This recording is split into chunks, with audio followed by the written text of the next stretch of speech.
السلام علیکم لسنرز، آئیے پراسرار اور خوفناک کہانیوں کے سلسلے کی ایک نئی کہانی سنتے ہیں جس کا عنوان ہے لال حویلی۔ تو آئیے شروع کرتے ہیں۔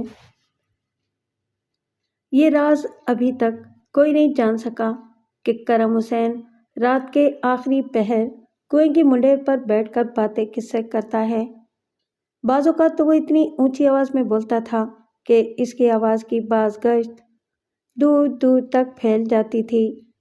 ہاں، یہ بات خاص طور پر نوٹ کی گئی تھی کہ جس وقت کرم حسین کنویں کی منڈیر پر آ کر بیٹھ جاتا تھا تو اس وقت اس کے گرد بے شمار کتے جمع ہو جاتے اور اس طرح بھونکنے لگتے جیسے ایک اندیکھی قوت ان کتوں کو بھنبوڑ رہی ہو۔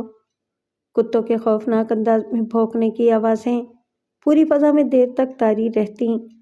اس دوران کئی بار کرم حسین کنویں کے کئی فٹ اندر تک جھک بھی جاتا تھا۔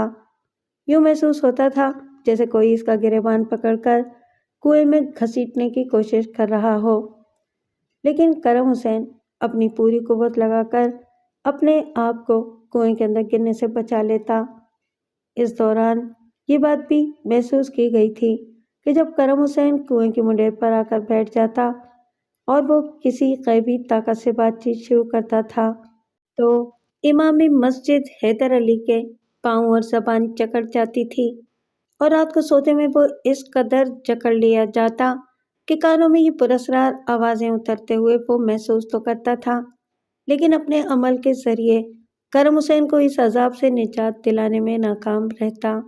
صبح اٹھ کر وہ کنویں کی منڈیر پر آتا اور اپنے عمل کے ذریعے کنویں کی منڈیر کے ارد گرد 7 فٹ کے فاصلے پر ایک کڑا کھینچ دیتا، لیکن جیسے ہی رات کا آخری پہر ہوتا ایک خوفناک نسوانی چیخ کنویں کی منڈیر سے ابھرتی اور اس کے ساتھ ہی کرم حسین کے کمرے کا دروازہ کھلتا اور ایک سایہ کمرے میں داخل ہو جاتا۔ گاؤں بھر کے کتے سائے کے تعاقب میں بھونکتے ہوئے کرم حسین کے کمرے تک آتے اور پھر اس وقت تک بھونکتے رہتے جب تک کہ سایہ کمرے میں غائب نہ ہو جاتا۔ اس کے بعد کمرے کے بیرونی حصے کا دروازہ کھلتا اور کرم حسین تیزی سے قدم اٹھاتا ہوا کنویں کی منڈیر پر آتا۔ چاندنی راتوں میں کرم حسین کے ساتھ ایک پراسرار سایہ بھی دیکھا جا سکتا تھا، لیکن اندھیری راتوں میں یہ سایہ نظر نہیں آتا تھا، لیکن کتوں کی حس فوراً اس سائے کے اسرار کو جان لیتی اور وہ حویلی کی دیواریں پھلانگ کر کرم حسین کے پیچھے پڑے خوفناک انداز میں بھونکتے ہوئے دوڑنے لگتے۔ بعض اوقات تو کرم حسین کے بہت قریب پہنچنے والا کتا کئی فٹ اوپر اچھل کر بہت دور جا گرتا، پھر اس کی درد بھری چیں چیں چیں فضا میں ابھرتی اور پھر کئی کتے بھونکتے ہوئے ایک طرف دوڑنے لگتے۔ یوں لگتا جیسے کسی غیبی طاقت نے ناراض ہو کر کتے کو اٹھا کر کئی فٹ اوپر اچھال دیا ہے۔ یہ عالم رات کے آخری پہر کئی ساعتوں تک طاری رہتا۔ جیسے ہی وقت کے تال پر صبح کا ترانہ گونجنے لگتا تو کرم حسین اچھل کر منڈیر سے 3-4 فٹ دور جا گرتا۔ کتوں کے بھونکنے کی آوازیں بند ہو جاتی، ایک دل خراش نسوانی چیخ فضا میں گونجتی اور کرم حسین اپنے کپڑے جھاڑتا ہوا اپنے ڈیرے کی طرف چل دیتا۔ بستی کھرل کے لوگ رات کے آخری پہر کے اس اصرار سے بہت پریشان تھے۔ انہوں نے لال حویلی پر خبیث روحوں کا قبضہ ختم کرنے کے لیے ہر حربہ آزما ڈالا۔ ملک کے کونے کونے میں جو بھی عامل نظر آتا اسے کندھوں پر اٹھا کر لے آتے، لیکن کنویں کی منڈیر کا یہ طلسم کوئی بھی اپنے عمل سے اس اصرار کو ختم نہیں کر سکا، اور جو اپنے عمل سے اس اصرار کو ختم کرنا چاہتا وہی کسی نہ کسی عذاب میں مبتلا ہو جاتا۔ رئیس پور کے رہنے والے ایک عامل نے جب رات کے آخری پہر اپنا عمل شروع کیا تو کنویں کی منڈیر کی پختہ دیواریں ہلنے لگیں اور کنواں خود بخود چلنے لگا۔ ڈبوں میں بھرا ہوا پانی بجائے نالے میں جانے کے عامل کے اوپر گرنے لگا۔ حالانکہ عامل اور کنویں کی منڈیر کے درمیان تقریباً 10 فٹ کا فاصلہ تھا۔ عامل کے جسم پر جہاں جہاں بھی پانی کی چھینٹیں پڑے وہاں وہاں پھپھولے پیدا ہونے لگے اور ذرا سی دیر میں ہی عامل کا پورا جسم کپڑوں سے آزاد ہو گیا۔ عامل جس تیزی سے اپنا عمل پڑھتا رہا اسی تیزی سے کنویں کی منڈیر ہلنے لگی۔ سر سے لے کر پاؤں تک عامر کا جسم پھپھولوں سے بھر گیا۔ اس کی آنکھوں میں وحشت بھر گئی۔ اس نے شدت جذبات سے اپنے دونوں ہاتھ زمین پر رکھے اور کچھ پڑھ کر منڈیر کی طرف 3 بار پھونک دیا۔ اچانک ایک دل خراش چیخ فضا میں ابھری۔ یوں لگتا تھا جیسے کسی نوجوان عورت کا گلا کسی نے دبا دیا ہو۔ دبی دبی سسکیاں فضا میں ابھریں اور اس کے ساتھ ہی عامر کی آواز بھی ابھری۔ تم چھوڑ دو، مجھے چھوڑ دو، میں تجھے چھوڑ دوں گا۔ پھر عورت کی آواز دبی دبی سسکیوں کے ساتھ ابھری۔ تم بھی مجھے چھوڑ دو، تم منڈیر سے دور ہٹ جاؤ اور جو بیڑی تم نے میرے پیر میں ڈال دی ہے وہ کھول دو، مجھے بہت تکلیف ہو رہی ہے۔ پھر عامر بولا، تم کون ہو اور کرم حسین سے تمہارا کیا رشتہ ہے؟ عورت بولی، کرم حسین میرا شوہر ہے، اسے اذیت دے کر مجھے خوشی ہوتی ہے۔ عامر پھر بولا، لیکن میں تمہیں ایک زندہ انسان کو تکلیف دینے کی اجازت نہیں دوں گا۔ تمہیں ابھی اور اسی وقت یہ جگہ ہمیشہ ہمیشہ کے لیے چھوڑ دینی چاہیے۔ ابھی عامر نے اتنا ہی کہا تھا کہ ایک بار پھر نسوانی چیخ بڑے خوفناک انداز میں ابھری۔ منڈیر پر 3 کوے نمودار ہوئے۔ ان تینوں کی چونچوں سے خون ٹپک رہا تھا۔ ایک کوے نے اڑ کر درخت سے ایک پتا توڑا اور اسے کنویں میں گرا دیا۔ اچانک کنویں میں آگ لگ گئی۔ دوسرے کوے نے اپنی چونچ کو منڈیر پر رگڑا تو ایک نہایت ہی حسین عورت منڈیر پر آ کر بیٹھ گئی۔ اس کے ہونٹوں پر مسکراہٹ تھی اور اس نے اپنی نہایت خوبصورت آواز میں عامر سے کہا، اپنی آنکھیں کھول کر دیکھ، میں کون ہوں؟ یہاں آؤ میرے پاس۔ تم کتنے بد نصیب ہو، جب سے پیدا ہوئے ہو پریشانیوں میں گھرے ہوئے ہو۔ تم نے اپنی زندگی کا ایک لمحہ بھی پرسکون زندگی میں نہیں گزارا۔ یقیناً تم اپنے جسم اور روح کے لیے اذیت کا باعث ہو۔ آؤ میرے ساتھ، میں تمہیں زندگی کے حسین اور پرلطف لمحات عطا کروں۔ غم اور پریشانیوں نے تمہارے سر کے بالوں کو چاندی میں ڈھال دیا ہے اور تمہارے چہرے کے خوبصورت خد و خال میں فکر و علم کی پرچھائیاں پھیل گئی ہیں۔ میرے نزدیک آؤ، میں تمہیں وہ خوشی عطا کروں گی جو تمہارے انگ انگ میں مسرت و شادمانی توڑا دے گی۔ تم ساری زندگی مسکرا کر جیو گے۔ میرے نزدیک آؤ، میرے جلوے کی تابانی کیا تمہیں متاثر نہیں کر رہی؟ کیا میری مسکراہٹ میں دل ربائی نہیں؟ کیا میری آنکھوں کا جادو تمہیں کیف و مستی سے سرشار نہیں کر سکا؟ عامر نے آنکھیں نہیں کھولیں، بلکہ بند آنکھوں سے اس نے اپنے سامنے کا ہر منظر دیکھ لیا۔ اس نے اپنی غیظ و غضب میں بھری ہوئی آواز میں صرف اتنا کہا، اے کافر حسینہ، میں تیرے طلسم سے دور بھاگتا ہوں۔ میں جانتا ہوں کہ تو صرف ہوا کا ایک جھونکا ہے، تیرے بدن میں زندگی نہیں ہے، بلکہ تو زندگی سے کٹا ہوا ایک نڈھال سانس ہے۔ میں تو آواز کے جادو میں ڈوبا ہوں اور نہ ہی تیری آنکھوں کے سحر سے گھائل ہوا ہوں اور نہ ہی تیرے بدن سے پھوٹنے والی معطر خوشبو سے میرے دل و ذہن میں سرور کی کیفیت پیدا ہوئی ہے۔ تو اب زمین کی نہیں بلکہ خلا کی امانت ہے۔ تجھے اگر مٹی نے نہیں سنبھالا تو پھر تو آسمانوں میں چلی جا، اور آخر آسمان بھی تجھے نہ سنبھالے تو پھر تو یہاں مت آ۔ عامر نے اتنا ہی کہا تھا کہ اس خوبصورت عورت نے اپنے قریب بیٹھا ہوا تیسرا کوا چھوڑ دیا۔ اس کوے نے کنویں کی مال پر لٹکے ہوئے ڈبے میں سے پانی کا ایک قطرہ اپنی چونچ میں بھرا اور پھر اڑتا ہوا عامر کے سر پر پہنچا اور نیچے گرا دیا۔ عامر کے چاروں طرف آگ بھڑک اٹھی اور لمحہ بہ لمحہ یہ آگ اس کے نزدیک آتی رہی۔ اس کے ساتھ ہی عورت کے پراسرار قہقہے فضا میں خوف اور دہشت طاری کرتے رہے۔ ان قہقہوں کی باز گشت دور دور تک سنی جاتی رہی۔ بستی کے سارے لوگ حویلی کی دیواروں سے جھانک کر یہ عمل دیکھتے رہے۔ عورتیں مارے خوف کے بے ہوش ہو گئیں۔ مرد جو مضبوط دل کے تھے یہ منظر دیکھتے رہے، جو کمزور دل کے تھے ان پر خوف کی کیفیت طاری ہونے لگی۔ خوبصورت عورت منڈیر پر پاؤں لٹکا کر کافی دیر تک بیٹھی رہی اور دیوانہ وار قہقہے لگاتی رہی۔ عامر آنکھیں بند کیے اپنا عمل پڑھتا رہا اور چاروں طرف گھوم کر پھونکتا رہا۔ جیسے ہی وہ دائیں طرف پلٹتا، بائیں طرف بجھی ہوئی آگ پھر سے اٹھتی اور پھر اچانک فضا میں اللہ اکبر کی صدا گونجی۔ صبح صادق کی آمد کی نوید فضا میں بکھرتے ہی کنویں کے اندر ایک دھماکہ سا ہوا۔ یوں لگا جیسے کسی نے کوئی وزنی پتھر کنویں میں پھینک دیا ہو۔ پورے گاؤں کے لوگوں نے دیکھا کہ اذان شروع ہوتے ہی عورت پشت کے بل کنویں میں گر گئی۔ کرم حسین کے نیم جان جسم میں زندگی کی حرارت پیدا ہوئی۔ عامل کے ارد گرد کی ساری آگ بجھ گئی اور پل بھر میں یہ تمام اسرار یوں سمٹ گئے کہ جیسے اس منڈیر کے پاس کچھ ہوا ہی نہیں تھا۔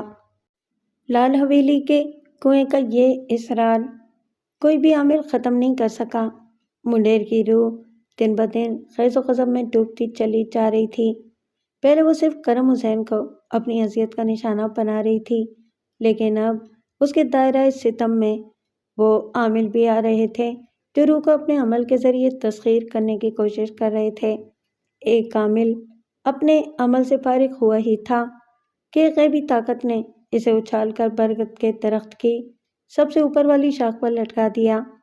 یہ سب اتنی تیزی سے ہوا کہ سب لوگ گھبرا گئے۔ درخت کی ایک نوکیلی شاخ اس کے کالر میں گھسی ہوئی تھی اور وہ اس کے سہارے لٹکا ہوا چیخ رہا تھا۔ کس میں اتنی جرأت نہیں ہوئی کہ وہ درخت پر چڑھ کر عامل کو نیچے اتار لائے۔ روح انتقام میں دیوانی ہو گئی تھی۔ صرف انسان ہی نہیں، اس روح کے زیر اثر جو چیز بھی آتی، خواہ وہ درخت ہے یا جانور، اسے کسی نہ کسی عذاب میں مبتلا کر دیتی۔ آخر رانی پور کے ایک عامل کو بلایا گیا۔ اس عامل کے دور دور تک چرچے تھے اور اس کے بارے میں کئی لوگوں نے یہ دعویٰ کیا تھا کہ یہ عامل اذیت پہنچانے والی بھٹکتی روح کو بند کرنے میں کمال کا درجہ رکھتا ہے۔ جس دن عامل کا بندوبست کیا گیا، اس دن کرم حسین بہت پریشان تھا اور ایک سے کہہ رہا تھا کہ رانی پور کے عامل کو یہاں مت لاؤ ورنہ گاؤں تباہ ہو جائے گا۔ کرم حسین کا یہ لہجہ کہتے ہوئے کبھی بہت غمگین ہو جاتا اور کبھی بہت زیادہ غصیلا۔ کبھی اس کی آنکھوں میں آنسو آ جاتے اور کبھی آنکھوں میں وحشت پھیل جاتی۔ گاؤں کے نمبردار نے جب رانی پور کے عامل تجل پوری سے کرم حسین کی یہ کیفیت بیان کی تو انہوں نے کہا کہ بکری کا تازہ دودھ لاؤ۔ فوراً دودھ لایا گیا۔ عامل تجل پوری نے دودھ نکالنے والے کو ہدایت کی تھی کہ ایک مکھی اس دودھ کو ناپاک کرنے کی بہت کوشش کرے گی، وہ تمہیں بہت تنگ کرے گی، لیکن اسے دودھ میں پڑنے نہ دینا ورنہ برتن میں آگ لگ جائے گی اور بکری ہمیشہ کے لیے بانجھ ہو جائے گی۔ چنانچہ نمبردار کے آدمی نے آ کر یہی کیفیت بیان کی کہ جیسے ہی میں نے بکری کے تھن کی پہلی دھار برتن میں ٹپکائی، ایک مکھی اڑتی ہوئی آئی اور برتن میں گرنے کی کوشش کی۔ بڑی مشکل سے اس نے دودھ کو بچا کر رکھا ہے۔ دودھ آنے کے بعد کرم حسین کو بلایا گیا۔ کرم حسین نے جیسے ہی بکری کے دودھ کو عامل کے سامنے پڑتے ہوئے دیکھا تو فوراً دیوانہ وار دودھ پر جھپٹا۔ اس کے منہ سے جھاگ نکلنے لگی، آنکھیں خوفناک ہو گئیں اور وہ لمبے لمبے سانس لینے لگا۔ عامل نے کچھ پڑھ کر دودھ پر پھونکا تو کرم حسین کے حلق سے نسوانی آواز نکلی، تجل پوری، تم اگر اپنی زندگی چاہتے ہو تو یہاں سے چلے جاؤ۔ تم شاید عورت کے انتقام کو جانتے نہیں۔ عورت اگر چھاؤں بن جائے تو اس کی قربت میں بے پناہ سکون اور سرور ہے، اور اگر دھوپ بن جائے تو اس کے دامن سے الجھنے والی ہر چیز جل کر راکھ ہو جاتی ہے۔ میرا انتقام صرف کرم حسین ہے اور جب تک اس کے جسم میں زندگی ہے میں اس پر حملے کرتی رہوں گی۔ جب یہ بھی میری طرح فنا ہو جائے گا تو پھر میں گاؤں میں کبھی نہیں آؤں گی۔ یہ سن کر تجل پوری نے کہا، تم کرم حسین سے کس بات کا انتقام لے رہی ہو؟ مت بھولو یہ تمہارا شوہر ہے اور تم اسے تکلیف پہنچا کر بہت بڑے گناہ کی مرتکب ہو رہی ہو۔ یہ سن کر کرم حسین کے حلق سے ایک پراسرار قہقہہ ابھرا۔ اس قہقہے میں اتنا خوف تھا کہ پاس بیٹھے ہوئے لوگوں کے چہرے خوف سے پیلے پڑ گئے۔ کئی لوگ تو وہاں سے اٹھ کر چل دیے۔ کرم حسین کے حلق سے پھر نسوانی آواز ابھری، تجل پوری، رات کو تم لال حویلی کے اندر کنویں کی منڈیر پر جانا، وہاں تمہیں بتا دوں گی کہ گناہ کون کر رہا ہے، قصور کس کا ہے، کرم حسین کا یا میرا۔ یہ کہہ کر کرم حسین نے ایک جھٹکا کھایا اور وہ منہ کے بل زمین پر گرا۔ تجل پوری نے اپنے آدمیوں سے کہا، کہ کرم حسین کو اٹھا کر پلنگ پر لٹایا جائے۔ چنانچہ ایسا ہی کیا گیا۔ تجل نے کچھ پڑھ کر دودھ پر پھونکا اور کرم حسین سے کہا کہ یہ سارا دودھ ایک ہی سانس میں پی لو۔ دودھ پینے کے بعد کرم حسین کی حالت درست ہوئی۔ تجل نے رات کے آخری پہر کنویں کی منڈیر کے ارد گرد کافی ساری اگربتیاں جلا کر رکھیں۔ ایک طرف لوبان کا دھواں اور دوسری طرف ایک بہت بڑا خنجر بکرے کے کلیجے میں پیوست کر کے رکھ دیا۔ بکری کے دودھ کا برتن کنویں کی منڈیر کے پاس رکھ کر اپنے چاروں طرف چھری سے ایک دائرہ کھینچا اور دو زانوں بیٹھ کر عمل پڑھنے لگا۔ تقریباً نصف گھنٹے بعد کنویں کے اندر پانی میں ارتعاش پیدا ہوا۔ عامل نے اپنی آنکھیں بند کر لیں اور اونچی آواز میں عمل پڑھنا شروع کر دیا۔ پانی میں ارتعاش کم ہو گیا اور کنویں کی مال کھنچنے لگی۔ یوں لگتا جیسے کئی افراد بیک وقت مال کے ذریعے اوپر چڑھنے کی کوشش کر رہے ہیں۔ تھوڑی دیر بعد اچانک ایک نسوانی خوبصورت ہاتھ منڈیر پر رکھے ہوئے برتن کی طرف بڑھا، لیکن برتن کو چھوتے ہی ایک دل خراش چیخ فضا میں گونجی۔ اگر یہ چیخ گاؤں کے لوگ سنتے تو یقیناً خوف اور دہشت سے یا تو دم توڑ دیتے اور یا پھر بے ہوش ہو جاتے۔ وہ روح دودھ اٹھانا چاہتی تھی، لیکن برتن کو چھوتے ہی اس کا ہاتھ جل گیا۔ ایک چنگاری رات کی تاریکی میں ابھری۔ تجل نے اپنی باروب آواز میں کہا، آؤ میں تمہارا منتظر ہوں۔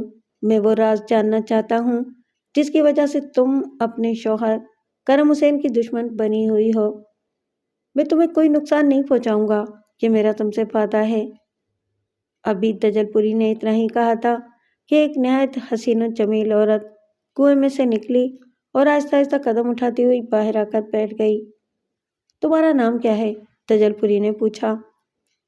عورت بولی، میں روح ہوں اور روح کا کوئی نام نہیں ہوتا۔ تجل نے اپنی باروب آواز میں کہا، لیکن روح کسی جسم سے منسوب ہوتی ہے اور اس جسم کا نام بھی ہوتا ہے۔ تمہارا نام کیا ہے؟ عورت بولی، روح جسم سے جدا ہو جائے تو اس کا نام بھی نہیں رہتا۔ تم کو اگر نام جاننا ہے تو اس جسم سے پوچھو جو یہاں سے 2 کوس دور مٹی کے ایک پرانے ڈھیر میں دبا ہے۔ تجل بولا، لیکن میں جسموں سے نہیں، روحوں سے بات کرنے کا عادی ہوں۔ تم اپنا نام بتاؤ۔ عورت مسکرا کر بولی، تجل اپنا نام بتاؤں یا اس جسم کا جو آج سے 30 برس پہلے مٹی میں دبا دیا گیا تھا؟